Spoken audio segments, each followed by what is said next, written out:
Hey guys, welcome back to the channel. Just going to tackle a small wiring project today that some of you may be interested in if you're building your own Hayabusa powered streetcar, especially if you're using something like an AiM dash like I am. It does have the ability to have a gear position indicator. I have never had that, nor have I had a neutral light switch, so it's always just kind of been a feel around on the gauge and then let the clutch out and hope that you're in neutral. So today this is a pretty important project, although it is very small, and let's see if we can't get it wired up utilizing the stock Hayabusa gear position indicator, which is built into, kind of behind the clutch, into the engine itself. So in order to do that, there's a couple of things we have to do to the ECU wiring. You either have to be running like a Life or a Link or Haltech standalone ECU, or you have to trick the ECU into thinking that it's already in a gear. I've tricked mine into thinking it's in 6th gear. That way when we go to tune it or flash the ECU, you just flash the 6th gear map, we're all good. So that's already been done. The car runs fine with the gear position indicator unplugged. So the next step in the process is to wire it in utilizing the AiM sensor array. So it has a bunch of outputs that you can use, and yeah, that should be pretty straightforward. So I have bought a very long sensor cable that will plug into the AiM display, or the AiM display harness.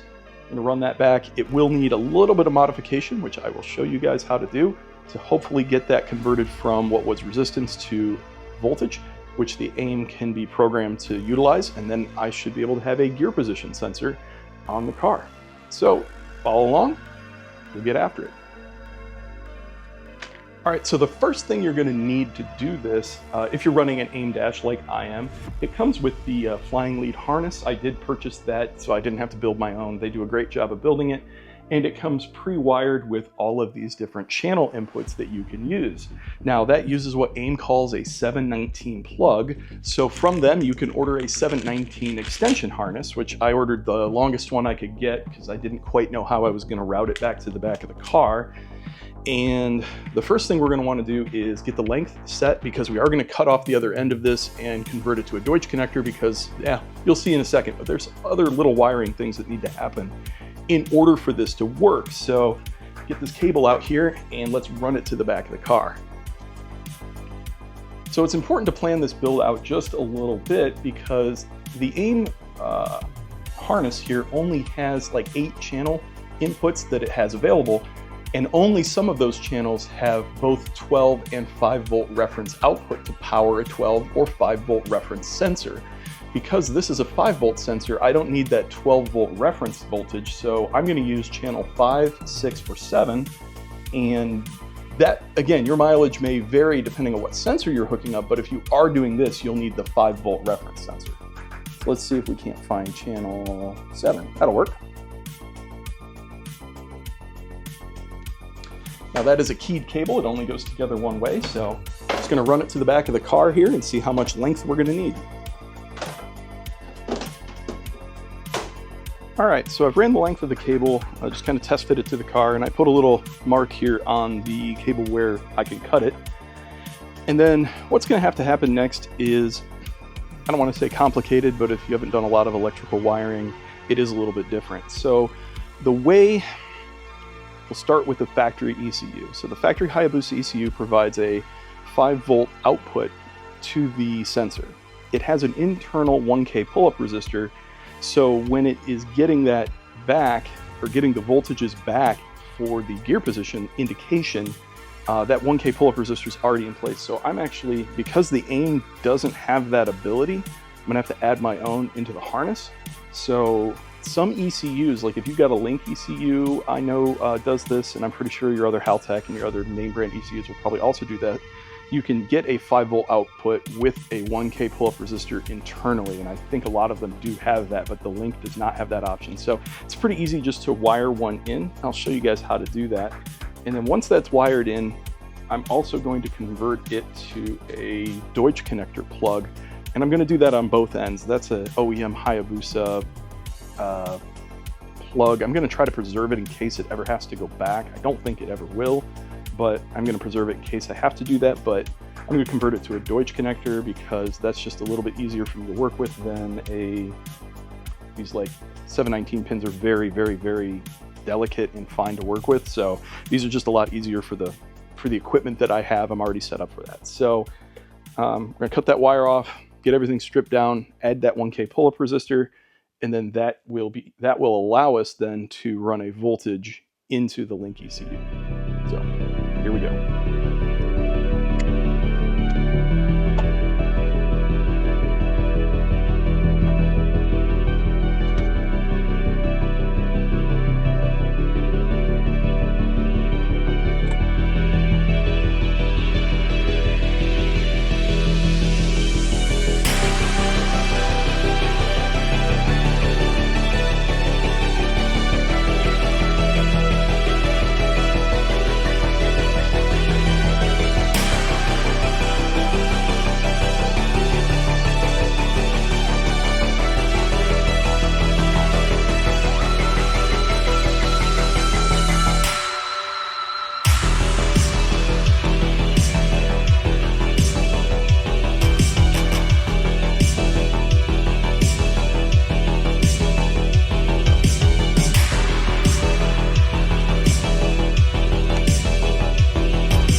But watching that, you probably thought I'd never put one of these together before, but I can assure you that I have. So what we have here, and I'll try to throw up the graphic that I'm using as a reference for the wire guide, is the 1K ohm resistor, pull-up resistor, wired in place. Everything on this end should be good to go.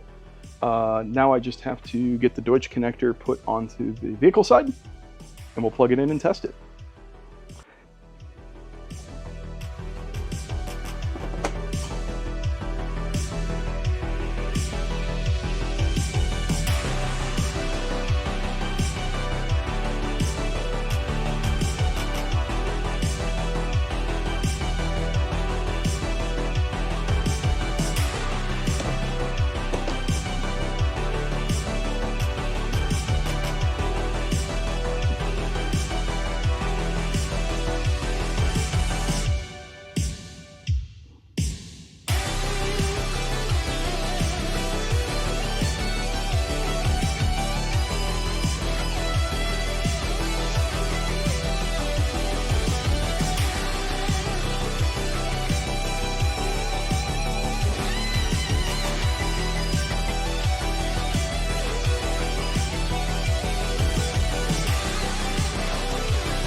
All right, next step is going to be programming for the AiM dash. So got to get your USB-C cable out, got to get your laptop out, and get it all hooked up. The last thing you're going to need is a little cheat sheet with the voltages of what I think the gear positions are going to be.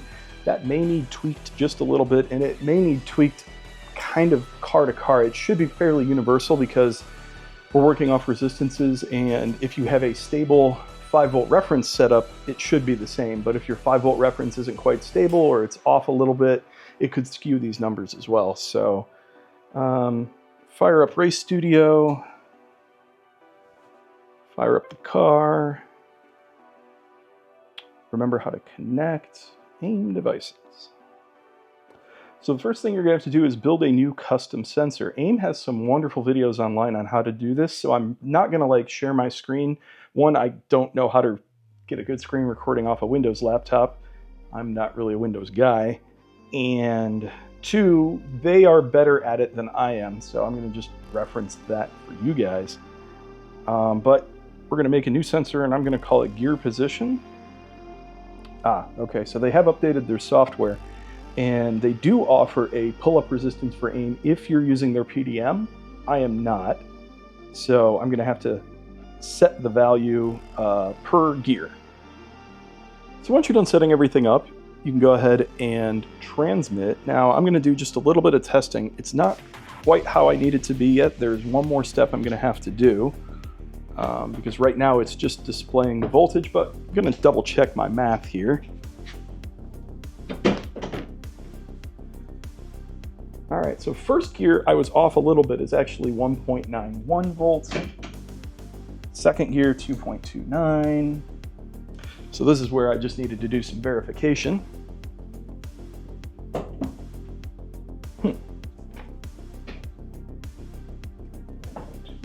That one was close.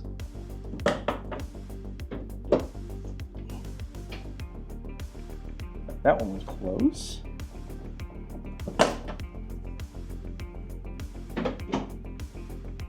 That one was dead on.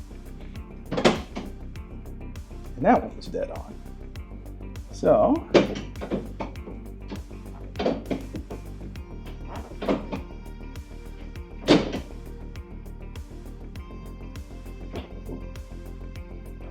that was close. So like I said, everybody's going to need to do, so like I was saying, everything is going to be off maybe just a little bit from the numbers I provided, just because each sensor is a little bit different. But mine were within a couple of percentages. I mean, my first gear math came out to 1.79 volts. It's actually 1.86. So realistically speaking, it's very, very close. So now the fun part is it displays the voltages, but unless you know what voltage means what gear, it doesn't mean anything to you. So now I think I'm going to have to create a table that takes the voltages and converts them into a number. Again, I will reference the AiM video I ended up using to figure this out. But yeah, so that's the next step, is to do some math.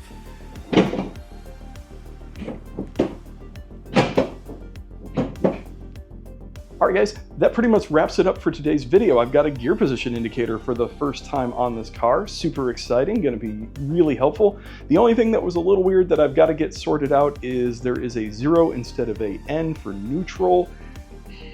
I think it's a settings thing. I'm gonna have to do a deep dive into the laptop on the AiM software to figure that out, probably browse some forums and stuff, but there is a wealth of information out there about these AiM dashes, so I'm not worried at all about getting that sorted out before the race season. Well, if you like what you saw and you like this radical content for hill climb and autocross, or you just like radicals in general, be sure to hit the like button, hit the subscribe button, and stay tuned for more videos. Season's coming up. We're gonna have this thing on track real soon.